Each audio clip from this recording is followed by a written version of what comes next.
soir, ils sont libres, enfin. Le Britannique Terry Waite et l'Américain Thomas Sutherland ont été relâchés par leurs ravisseurs au Liban. Le pasteur britannique, 52 ans, était détenu depuis 1987. L'enseignant américain, 60 ans, avait été enlevé en 1985. Leur cauchemar prend fin, mais ils auront sans doute du mal, comme les autres ex-otages, à s'en remettre. Laurence Piquet. Il y a des risques, évidemment, en retournant à Beyrouth, mais je suis prêt à les assumer si cela permet la libération de personnes innocentes. Dans cette déclaration, tout le courage de Terry Waite.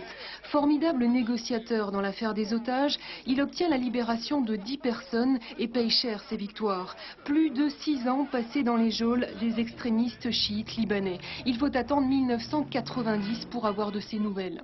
Autre otage libéré, Thomas Sutherland, enseignant américain à l'université de Beyrouth, il avait été enlevé en 1985. Le communiqué du djihad islamique est laconique. Il comporte les 2 noms des otages et la photo de Terry Anderson pour l'authentifier. Anderson, toujours détenu par cette organisation, avait annoncé le 7 octobre dernier de très bonnes nouvelles pour bientôt.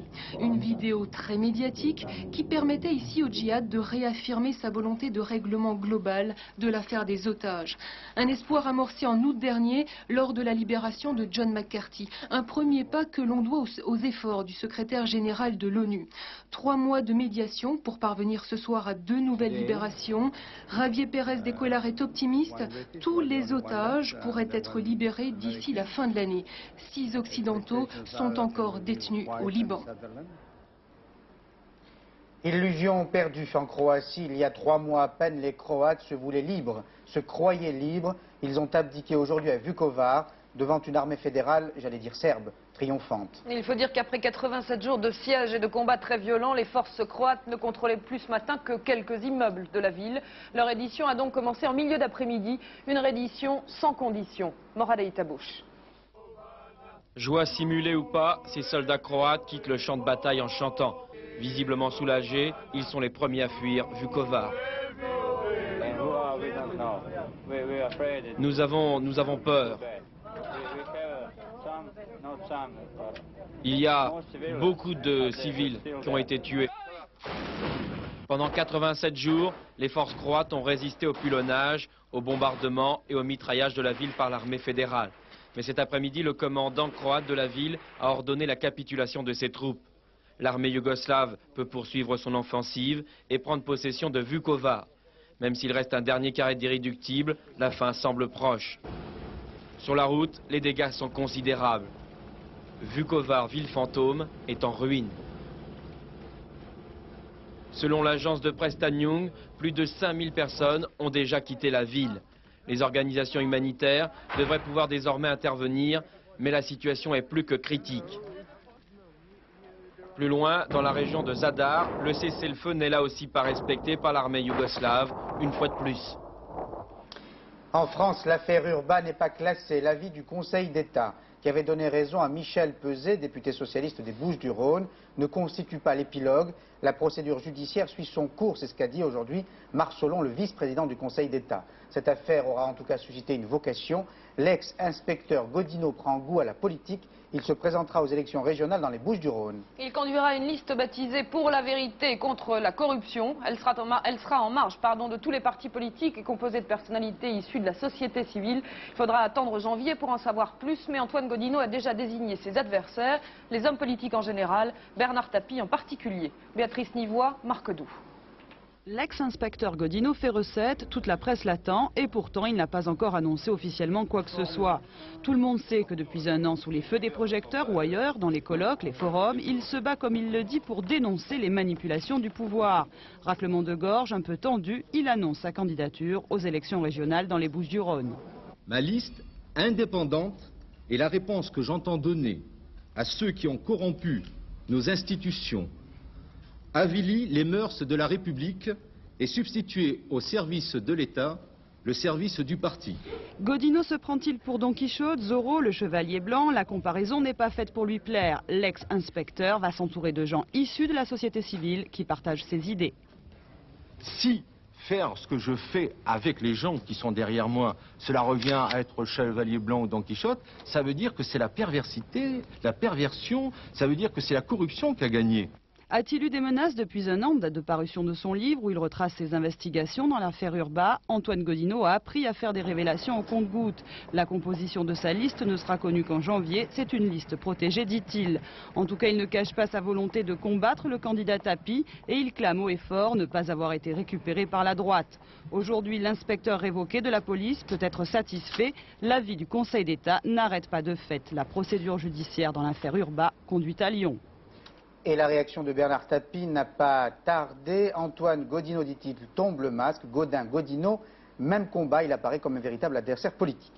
Succès des blouses blanches. Hier à Paris, le cortège était impressionnant, mais il était si hétéroclite qu'il est sans doute nécessaire de faire le point ce soir sur des dossiers qui feront l'objet, après la manif, de négociations. Des négociations catégorie par catégorie qui vont maintenant s'engager. Des rendez-vous sont prévus au ministère de la Santé pour les 2 semaines à venir. Devant l'ampleur de la réforme et devant la mobilisation des professions de santé, le gouvernement se donne plusieurs mois pour parvenir à un accord. Marie-Hélène Tichou. 200 000 manifestants ou plus dans les rues de Paris, les organisateurs ont réussi à mobiliser les professions de santé car il y a malaise. Au-delà des slogans ou de la position maximaliste d'Action Santé, co-organisateur du défilé, tout le monde est conscient qu'il faut maîtriser la progression des dépenses de santé. Chaque année, les Français dépensent en moyenne 8% de plus pour se soigner. Jusqu'à maintenant, pour faire face au déficit de la Sécu, les gouvernements successifs soit baissaient les remboursements, soit augmentaient les cotisations. Le ministre des Affaires sociales veut mettre fin à cette spirale. Déjà, un premier accord entre le gouvernement et les caisses d'assurance maladie prévoit la mise en place d'un objectif chiffré pour encadrer les dépenses de santé. Aujourd'hui, les négociations ont repris avec le corps médical, maillon essentiel du dispositif. Biologistes, médecins, patrons des cliniques privées, toutes les professions vont se succéder au ministère. Les principaux dossiers devraient être bouclés d'ici la fin de l'année. C'est à ce moment-là seulement que l'objectif anti-gaspillage sera réellement chiffré. Le Conseil national des villes appelle à une mobilisation contre la délinquance. Cet appel coïncide avec la réunion à Paris de la rencontre internationale sur l'insécurité dans la ville. 50 pays sont représentés et partagent la même inquiétude. La montée de la drogue les effraie. C'est la raison pour laquelle le 19-20 cette semaine vous proposera chaque jour un reportage sur une ville européenne, aujourd'hui Turin.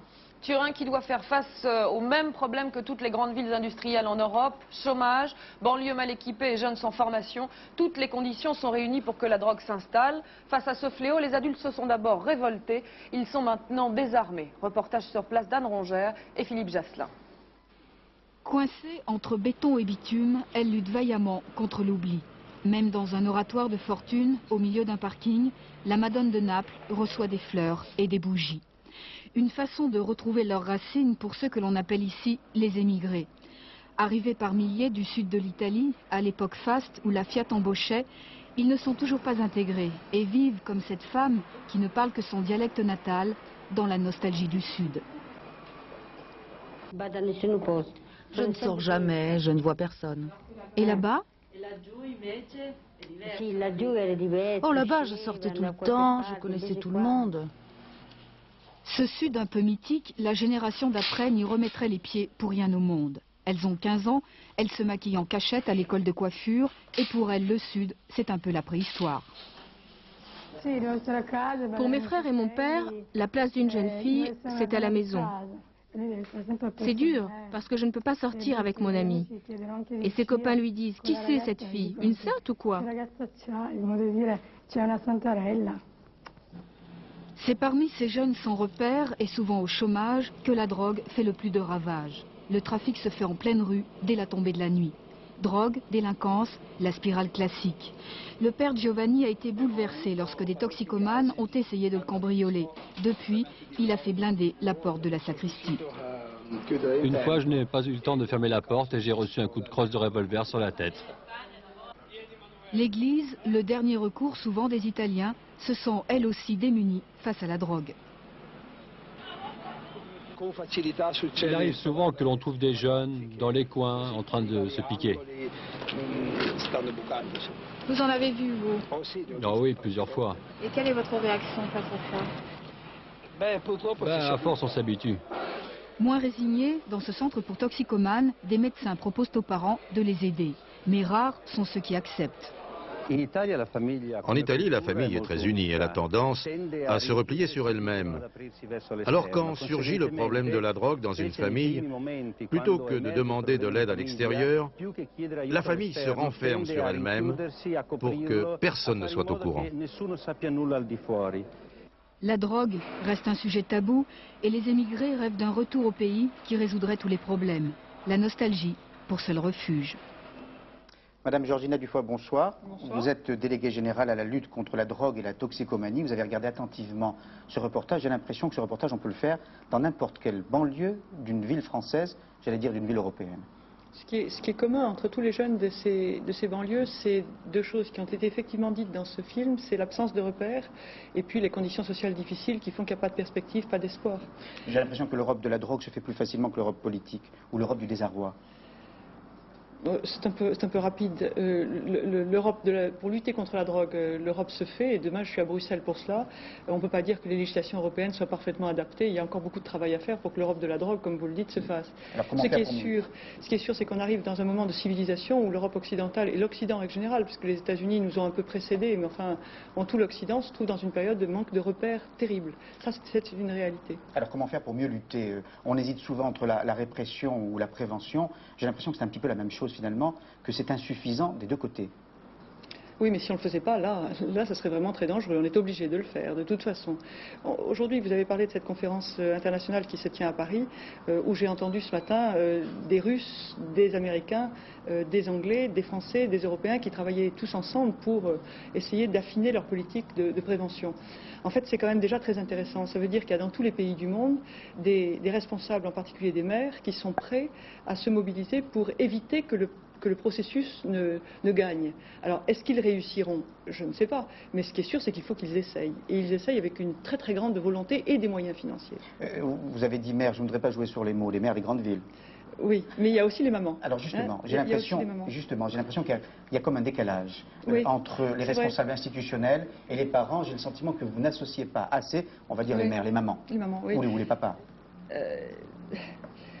Il y a plusieurs temps et plusieurs luttes possibles. Il y a d'abord la lutte de l'État, la lutte des municipalités, des grosses institutions qui ont quand même des moyens et des possibilités d'agir. C'est l'État, c'est la police, c'est la justice, c'est les douanes, c'est aussi l'école. Enfin, tout ce qui fait l'appareil d'État doit se mobiliser et se mobilise. Mais on ne luttera vraiment contre la drogue que si dans le cœur des gens, chacun fait barrage à la drogue. Et là, c'est beaucoup plus difficile parce que ça implique une sorte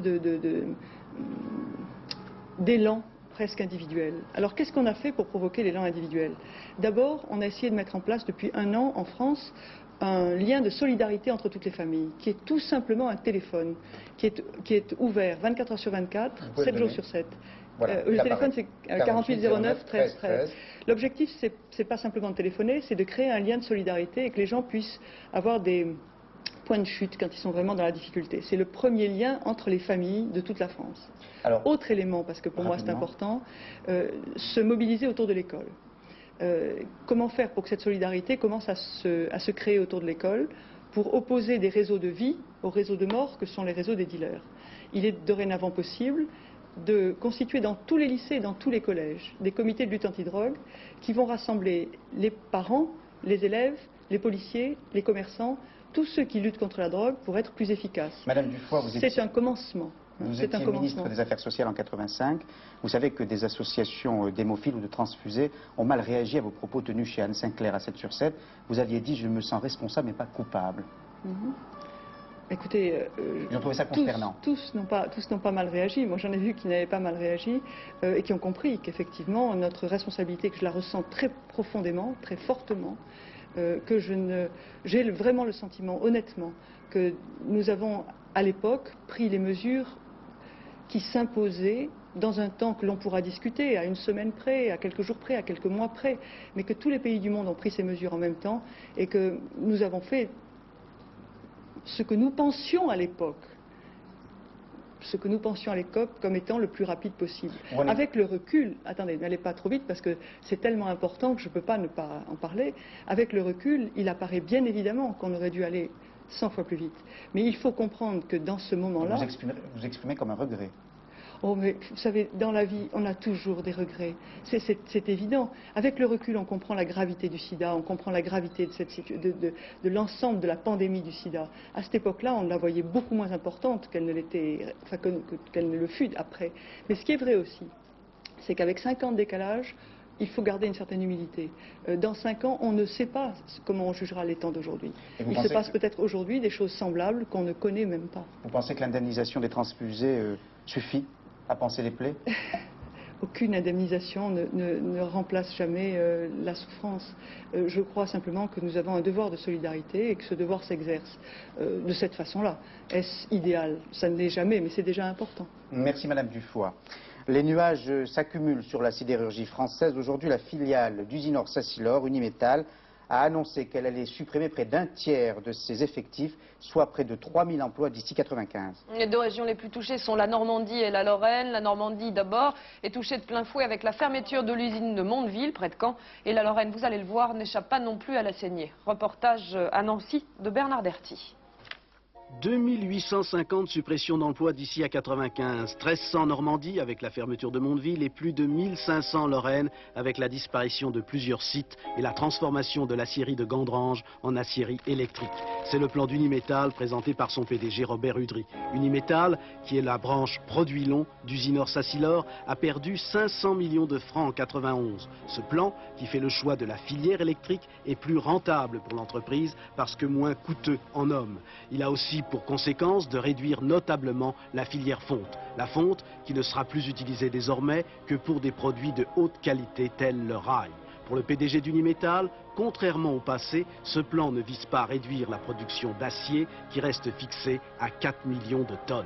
Ce plan n'est pas un plan de réduction de capacité, c'est un plan qui a l'ambition de maintenir la totalité des productions que nous vendons, que nous fabriquons et que nous vendons sur nos marchés, mais en les produisant avec une mutation technique, c'est une nouvelle mutation technique ou technologique dans ce métier, et en les produisant avec des coûts et avec des performances qui nous permettent de résister face à une compétition allemande, italienne, anglaise.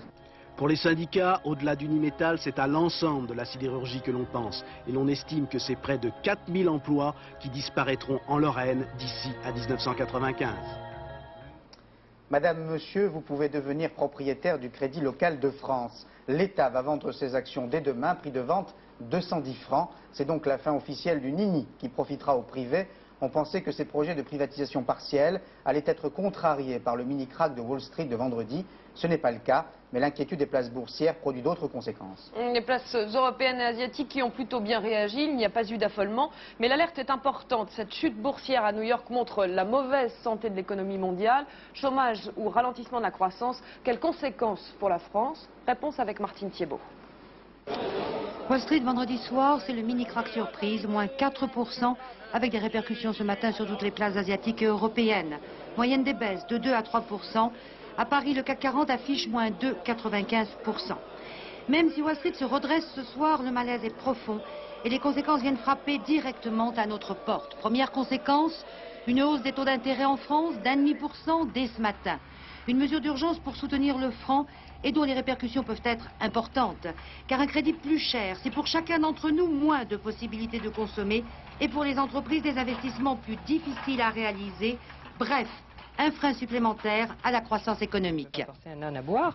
Si les entreprises ou les ménages ne veulent pas de crédit, on aura beau abaisser le prix du crédit, on ne va pas les forcer à en prendre, à s'endetter pour acheter. En effet, la reprise économique mondiale est plus lente que ne le prévoyaient les experts. Marasme aux États-Unis, mais également au Japon et en Europe. Il n'y a plus de locomotive nulle part. On va probablement connaître une période de stagnation économique, c'est-à-dire que les pays vont redémarrer les uns après les autres très lentement, une croissance économique plus molle que d'habitude. 1992 ne va pas être, dès le 1er janvier, l'année de la croissance débridée un petit peu partout.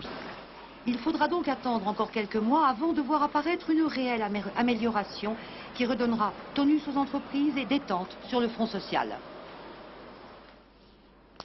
Le prince Victor Emmanuel de Savoie est sorti libre de la cour d'assises de Paris. Il était jugé à la suite de la mort d'un jeune Allemand en 1978, mais il n'a été condamné qu'à 6 mois de prison avec sursis. Et finalement, l'accusation de coup mortel n'a pas été retenue contre l'héritier du trône d'Italie. Il est condamné uniquement pour port d'armes et il s'est dit ce soir très soulagé. Compte rendu d'audience, Albert Ripamonti.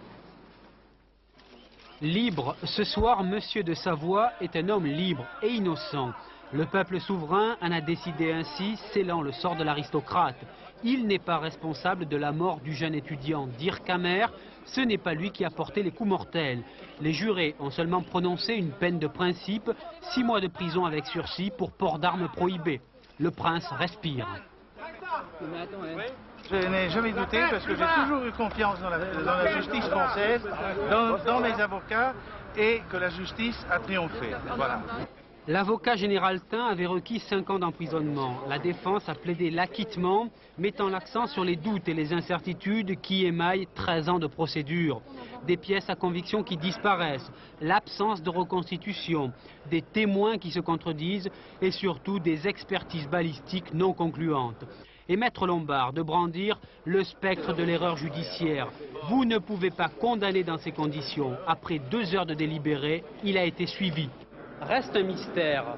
Si le prince de Savoie est innocent, qui a donc tué Dirk Hammer? Une question toujours sans réponse après 13 ans d'une longue procédure et 4 jours de procès. Et ce point d'interrogation ne fait que rajouter au chagrin et à la tristesse d'une famille, celle de la victime. Caroline Sins résume les autres événements du jour.